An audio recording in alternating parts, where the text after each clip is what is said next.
The suffocating summer heat was making an already hopeless situation completely unbearable. I had been wandering through the dense forest for over an hour, and the cold realization was sinking in. I had completely lost my way back. There was absolutely zero signal on my phone, not a single bar. Any attempts to listen through the thick canopy of leaves, hoping to catch the distant hum of the interstate, were completely useless. There was nothing but the heavy, oppressive silence of the deep woods. Why did I come out here alone? I cursed myself out loud. I had decided to go off trail just to snap a few cool photos of untouched nature, and this was the result. I had wandered so deep into the woods that every single tree started looking exactly the same. I didn't pack survival gear for this. In my backpack, I had exactly 2 protein bars and a half-empty bottle of warm water. That would keep me going for the next few hours, but what about after that? I forced my way through the thick underbrush, stepping over sleek, mossy roots and trying desperately not to twist an ankle on the hidden rocks. I knew for a fact that nobody was coming to look for me. My few friends were out of town. Everyone had scattered for summer vacations. I was stuck in the city alone, too broke to travel. I was entirely on my own. Search and rescue wouldn't even start looking for me for days, probably not until I failed to show up for work on Monday. Dusk started to settle in. The shadows from the massive trees grew longer, turning the forest into a dark, confusing maze. I realized that walking in the pitch black was a death silence. I'd end up breaking my neck in the hidden ravine. I needed to build a shelter for the night. Thank God there weren't many large predators in this part of the woods. I decided to construct a crude lean-to shelter out of the fallen branches and a heavy pine bough. Scavenging for the right branches took another 2 hours. By the time I finished assembling my pathetic little hut, the sun had completely dipped below the horizon. The forest plunged into absolute pitch-black darkness. I tossed my backpack into the shelter and was just about to crawl in after it when I suddenly froze. Off in the distance, cutting through the dense trunks of the trees, I saw lights. They were 3 dim, glowing orange orbs. They emitted a soft, warm, almost pulsating light. 2 of them were hovering perfectly still, while the third one was slowly moving in the mesmerizing circular pattern. To this day, I still don't understand why my survival instincts completely shut down at that moment. Why didn't I just stay inside my safe, dry shelter? Instead, moving like I was under some kind of spell, I took a step away from my camp and walked toward the lights in the dark. I kept walking and walking, but the lights weren't getting any closer. It felt like with every step I took, they retreated by the exact same distance, luring me deeper into that thicket. I quickly discarded the comforting illusion that it might be a ranger's cabin. I stopped, suddenly realizing the massive mistake I had just made. I turned around and realized I had completely lost sight of my shelter. I was standing in the middle of nowhere, without my backpack, without water, in pitch darkness. Panic slammed into my chest. My heart started hammering. My breathing turned into shallow gasps. Just to my left, a heavy branch snapped loudly. I flinched and instinctively looked back at the glowing orange lights, and as soon as my eyes focused on their soft, warm glow, the panic simply evaporated. My body felt incredibly light. My mind clouded over with a thick, comforting fog. Something was whispering directly into my brain. It is safe there. It's warm. There are people there. They will help you. On rubbery legs, I stumbled toward them. I didn't even notice that the number of lights was multiplying. There were dozens of them now. They were bobbing rhythmically in the dark, and now they were moving toward me. Have you ever seen how deep-sea angelfish hunt? It is terrifyingly brilliant. At the very bottom of the ocean, when there is nothing but crushing absolute darkness, this fish has a flashy appendage on its head that glows, a bioluminescent lure. Smaller fish see this beautiful warm light in the abyss. They swim toward it, feeling drawn to the safety of the glow, and when they swim just close enough, massive jaws filled with hundreds of needle-like teeth snapshot from the darkness. I pushed through the dense bushes until I stumbled into a small clearing. The glowing orbs were right in front of me, almost at arm's length, and then all the lights turned off at the exact same time. The trance broke. My mind snapped back to reality in a split second. I realized I could finally run, but it was far too late. In the dim, pale light of the moon, I finally saw what was standing all around me. They weren't human. They were creatures. There were at least a dozen of them. They looked like massive, grotesque black leeches, but with long, spindly, multi-jointed arms and legs. They started closing the circle around me. An atrocious stench hit my nose. The smell of rotten meat mixed with burnt rubber. My stomach violently lurched. They moved with a wet, disgusting sound. A few of them flickered their orange lights back on, illuminating their faceless, slimy, glistening bodies. Hot tears of absolute terror streamed down my cheeks. Realizing I had absolutely nothing left to lose, I let out a feral scream and charged directly through their horde. I shoved through them with my shoulders. The second I touched their slimy skin, I felt a searing, agonizing pain like burning acid. Their long, clawed hands shredded my sweater, desperately trying to drag me back into the darkness. 3 branches wiped across my face, tearing my skin and drawing blood, but I didn't stop. I ran completely blind through the woods, and they didn't fall back. Right behind my neck, I could hear a sound like a wet hand rubbing violently against thick rubber, and that wet squelching. Suddenly, the ground vanished beneath my feet. I tripped and tumbled violently down a steep, rocky slope, crashing through thorns and slamming into boulders until everything finally went black.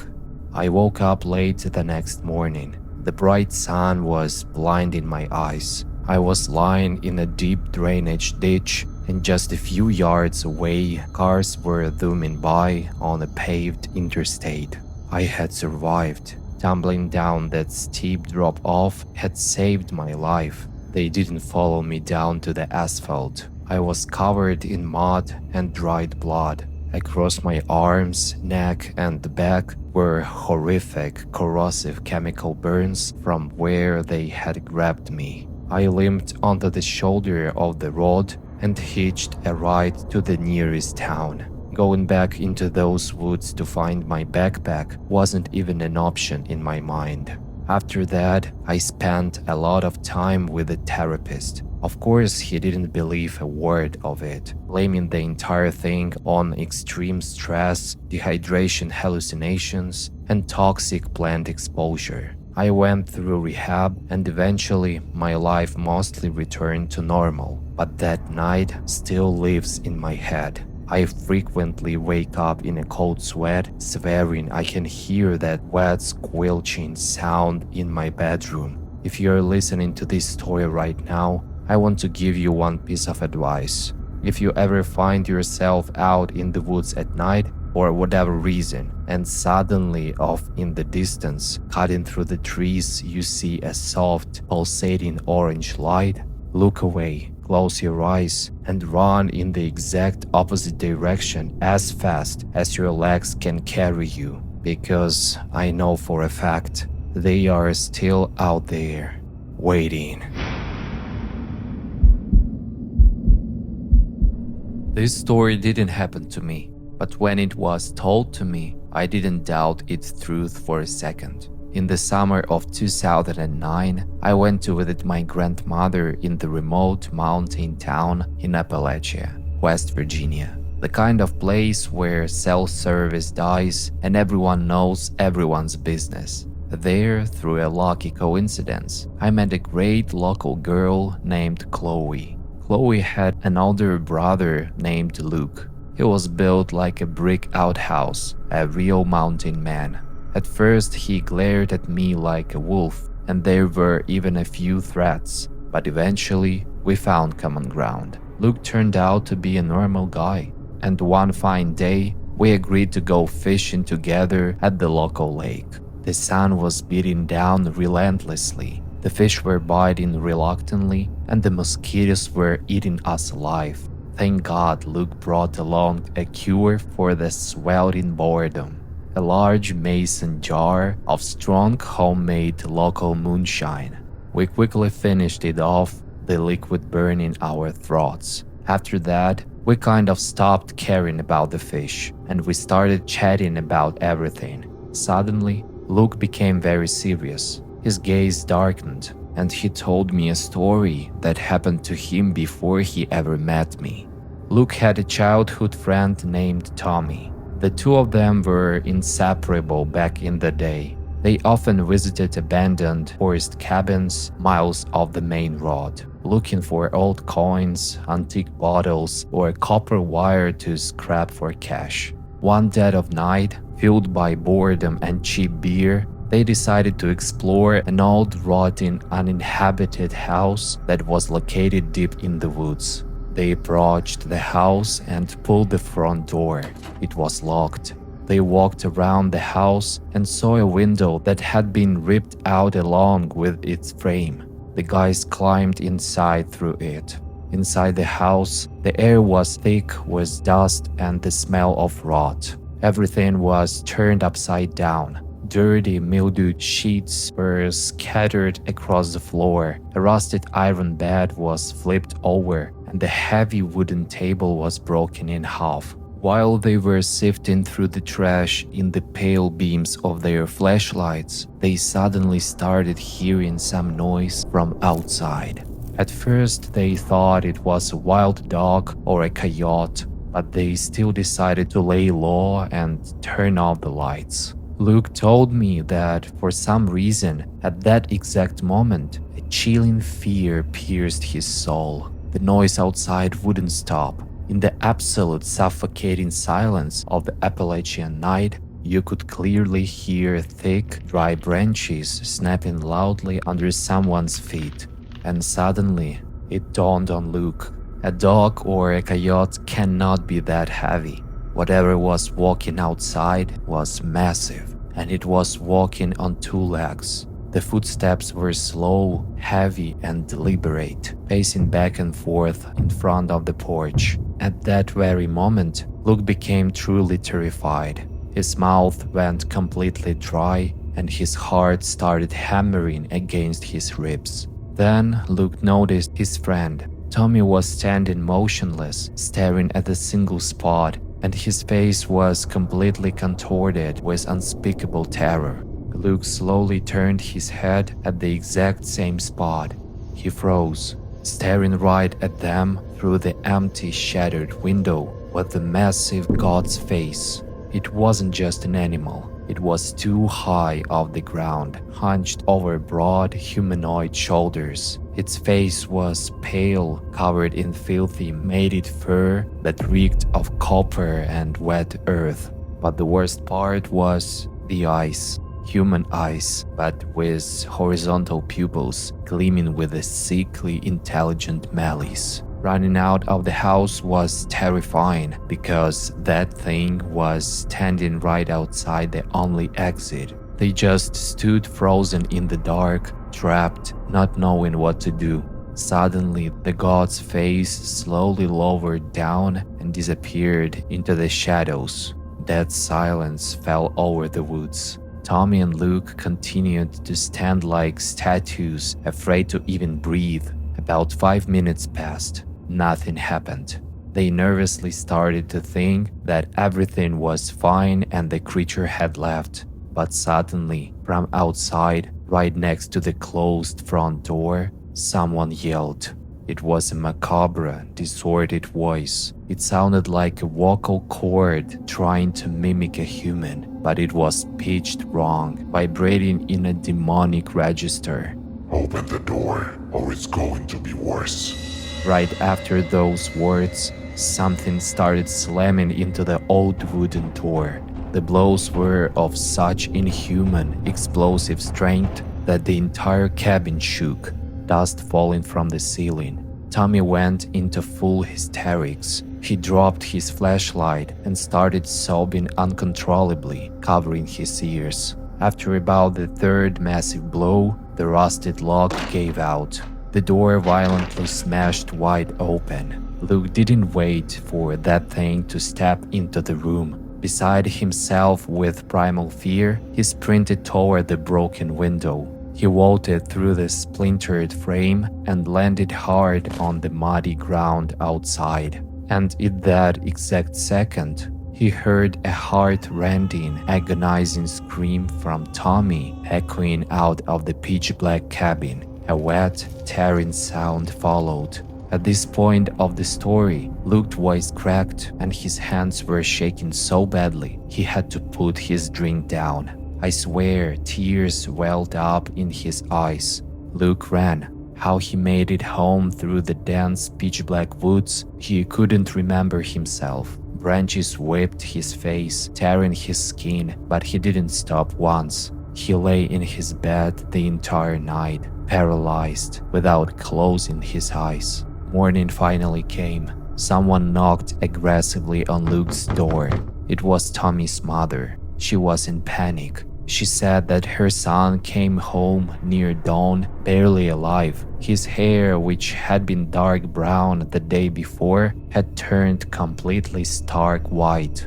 When asked what happened, he just mumbled incoherently, stared at his hands, and shook violently. She looked Luke dead in the eyes and asked the question, "Do you know what happened to him out there?" And Luke lied. He swallowed his guilt, said he had no idea, and claimed he had basically sat at home alone all night. From that very day, Tommy completely withdrew into his own mind. He stopped talking, stopped eating, and stopped communicating with anyone, including his own mother. He just stared blankly at the wall, rocking back and forth.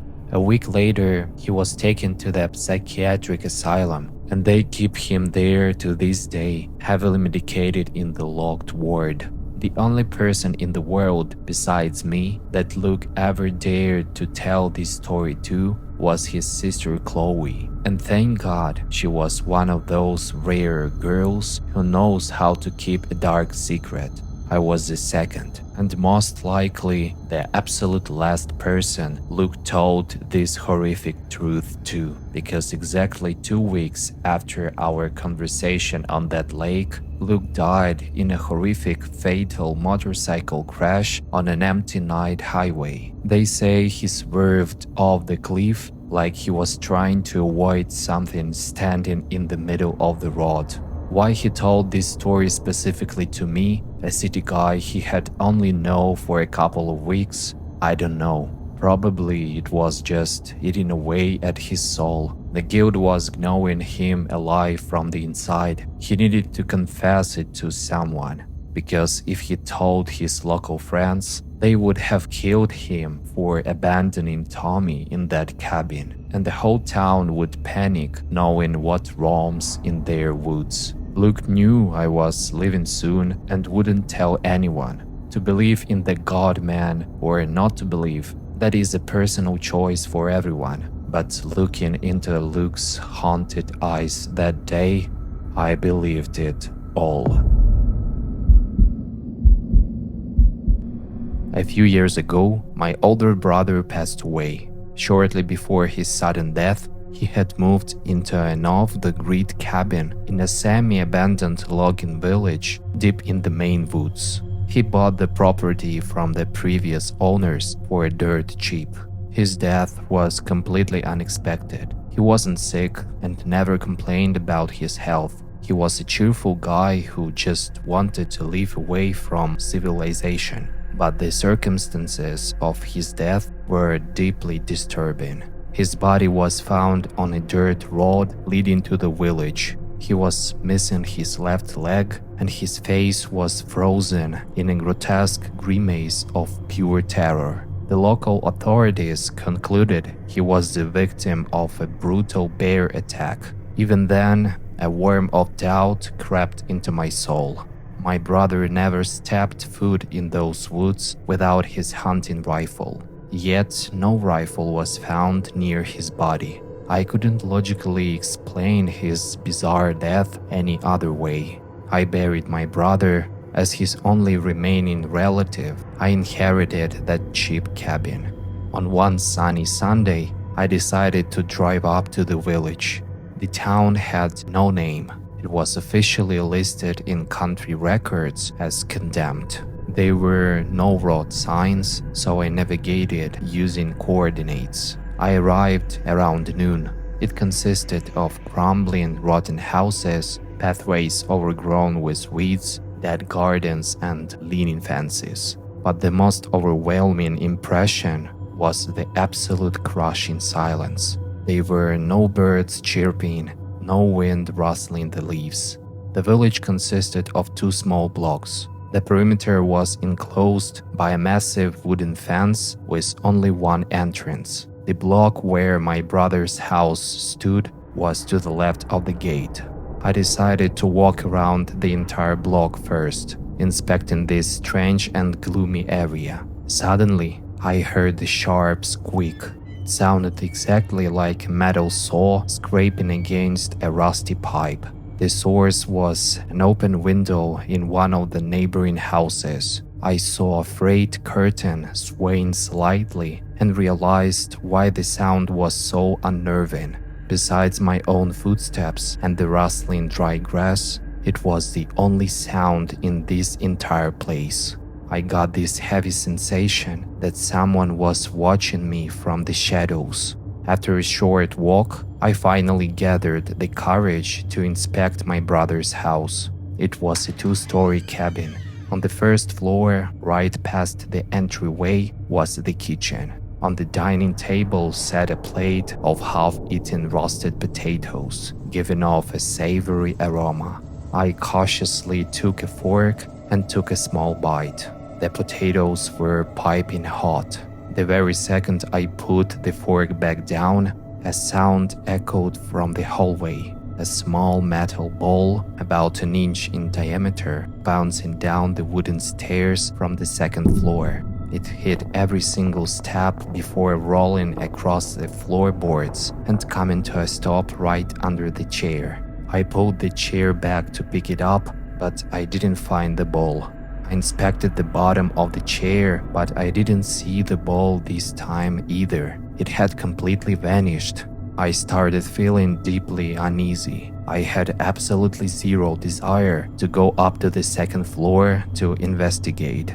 I decided that 15 minutes in this village was more than enough for me. I glanced down at my watch to check the time. It was already 1:30. It was impossible that I had been there for an hour and a half, but the hands on the clock showed exactly that time. Suddenly, a deafening stomping and crashing erupted from right above my head. It sounded as if 10 heavy men had simultaneously jumped out of their beds on the second floor. Pure blinding panic seized me. I sprinted out of the house. I threw a quick glance at the spot where I had parked my car. To my absolute horror, it had been moved. It was now parked completely outside the block, in the different part of the village. I was running away from that damn house, but something was already coming down the stairs to greet me, probably exactly the way it had greeted my brother. As I ran past the front of the house, I glanced back at the window and saw it. It had an unnaturally square face. Right in the middle was a tiny nose, and below it a gaping maw. There were no eyes on its head at all. I bolted toward the car like a bullet. As I jumped into the driver's seat, the creature stepped out of the front door. It looked like a deformed humanoid, missing its left arm, but with a grotesquely muscular right arm. This massive arm wasn't growing from the shoulder, but protruding horribly from its shoulder blade. I slammed on a gas pedal and sped past it. I was driving away in a state of absolute shock. After putting some distance between myself and the village, I checked my watch. It was 10 minutes to 4. Time was completely broken. At exact 4 o'clock, I pulled off the dirt road onto the main highway. I pulled over to the shoulder, opened the door, and fell to my knees in the grass, violently sick. I stared back in terror toward the turnoff leading to the village. Ever since that day, I only sleep with the lights on. I put the house up for sale the exact same day, asking for half the price my brother paid. I explicitly wrote that it required major renovations. A buyer appeared, a young pair of newlyweds wanting a secluded honeymoon. The price was so attractive that they gladly agreed.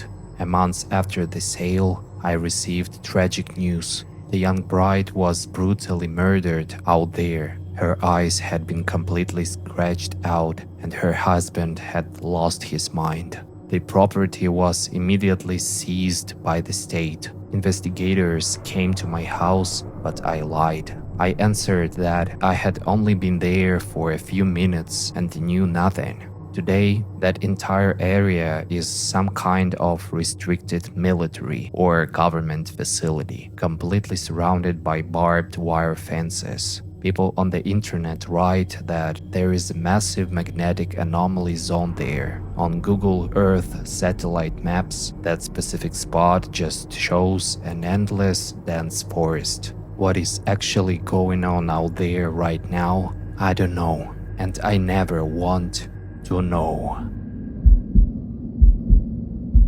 In American hospitals, a plastic bracelet of a specific color with a name is always placed on a patient's wrist. The color of a bracelet indicates the patient's condition and the nature of the illness. For example, red bracelets are only put on the deceased patients being taken downstairs. One day, an experienced surgeon who was working a long night shift finished a difficult operation. After resting a bit, he headed to the hospital basement where, among other things, the morgue was located.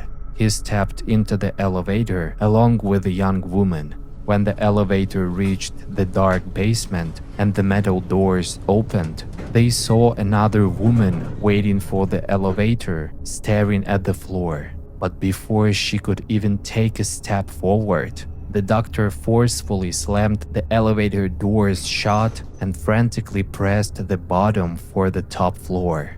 The woman inside was surprised by such rudeness and asked what happened. The surgeon, breathing heavily, replied, "That was a woman I was just operating on. She died under anesthesia 10 minutes ago. Didn't you notice the red bracelet on her wrist?" The woman in the elevator smiled slowly, raised her hand to the doctor's face and said, "Like this one." I was born in 1980 and grew up in a small, dying steel town in Ohio, right in the heart of the Rust Belt. It was a very special, unique time. Everything felt somehow easy and uncomplicated. Everyone knew each other, and the exact same families lived in the exact same houses for decades. I still visit my hometown once a year, and it feels like absolutely nothing has changed there. The same old neighbors, the same cashiers in the local stores that survived. But what I remember most from my childhood is my middle school years. Life in the early 90s was completely different. We didn't have smartphones, social media, or modern consoles. We spent our days outside, riding our bikes until the streetlights came on. It was a glorious, carefree time, but it was also when I had the most terrifying experience of my entire life. It was the first and hopefully the absolute last time I ever encountered the supernatural, and I still cannot forget it, even after all these years. I was in the 7th grade, making me about 12 years old. As always, my group of friends and I were hanging out late. It was around 10:30 at night. We were sitting in the dark alleyway, swapping urban legends and ghost stories. Teenage arrogance was in full swing, and my youthful maximalism made me want to prove that I wasn't afraid of anything. Not far from our neighborhood stood an old, partially condemned school building. It looked incredibly menacing in the dark. The dare was simple but terrifying. Break in through the front entrance, sneak past the night watchman, run up to the 3rd floor, open a specific window, and look out at the courtyard. It had to be done in pitch-black darkness, because I absolutely hated feeling weak or giving the other guys a reason to doubt my courage. I foolishly volunteered to do it. As soon as I agreed to the dare, I instantly felt my status rise among the guys. We had 7 people in our group. Riding that massive wave of adrenaline and superiority, I walked to the old school. Standing on the crumbling concrete porch, I peeked through the dirty glass. The night watchman was fall asleep at his desk, his heavy breathing audible even through the thick door. I carefully pulled the door open and slipped into the dusty lobby. I crawled on my stomach right past the guard, slipped behind the concrete pillar, and got to my feet. My friends were supposed to wait outside in the courtyard by the window. I was now on the 1st floor, in total, suffocating darkness without a flashlight. I blindly felt my way along the cold metal lockers to the stairwell. I moved agonizingly slowly. One wrong step and I could fall because it was so dark you couldn't see your own hand. It took me 10 minutes to creep up to the 2nd floor and another 10 to reach the 3rd. As soon as my foot hit the landing of the 3rd floor, my heart stopped. I heard a voice echoing loudly from the very bottom of the stairwell. It was one of my best friends yelling frantically, "Run away, quick! Run back down!" Deep anxiety hit my chest, but just as I turned around to head back down, I heard another shout coming from the courtyard, right outside the open window. It was the exact same friend who had just called me from the stairs. He screamed, "Don't go anywhere! Stand perfectly still and don't move!" I wasn't just scared anymore. I was absolutely paralyzed with a visceral dread. Then, from the dark stairwell below me, the first voice yelled again, "Hurry up and run down! I'm right here! Don't listen to anyone!" I froze, completely immobilized, hot tears streaming down my face. I didn't know what to do, who to believe, or where to run. The voice from the stairwell screamed again, but now it sounded like a bizarre chorus of several guys from my group speaking at once. "There is nobody in the courtyard. We're all standing down here. Do not go to the window. We're coming up." Suddenly, an unnatural, guttural roar echoed through the entire building, and the voices from the stairs shouted in perfect unison, "Run!" I screamed hysterically and blindly sprinted down the dark hallway, completely ignoring the window. Heavy thudding inhuman footsteps were rushing up the stairs right behind me. "Don't go to the window! Don't go forward!" The mimicking voices from the stairs shrieked. At the exact same time, a voice from the open window roared, "Jump!" I hit a dead end in the hallway. The things from the downstairs were rushing up, and I was crying and screaming, trapped in the nightmare. Suddenly, my frantically searching hand brushed against a cold metal doorknob at the very end of the corridor. I yanked the heavy door open, slipped inside, and slammed it shut behind me. I found myself in a cramped utility closet. There was a metal ladder attached to the wall leading up to the roof hatch. Without a single second of hesitation, I scrambled up the rungs, pushed the heavy iron hatch open, and crawled out onto the flat, gravel-covered roof.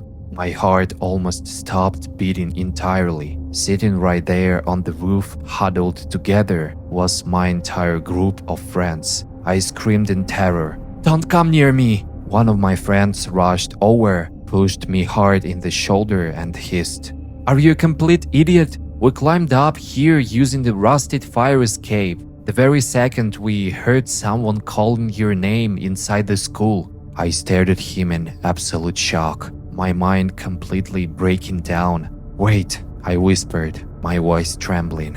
"Then who was standing by the window down there?"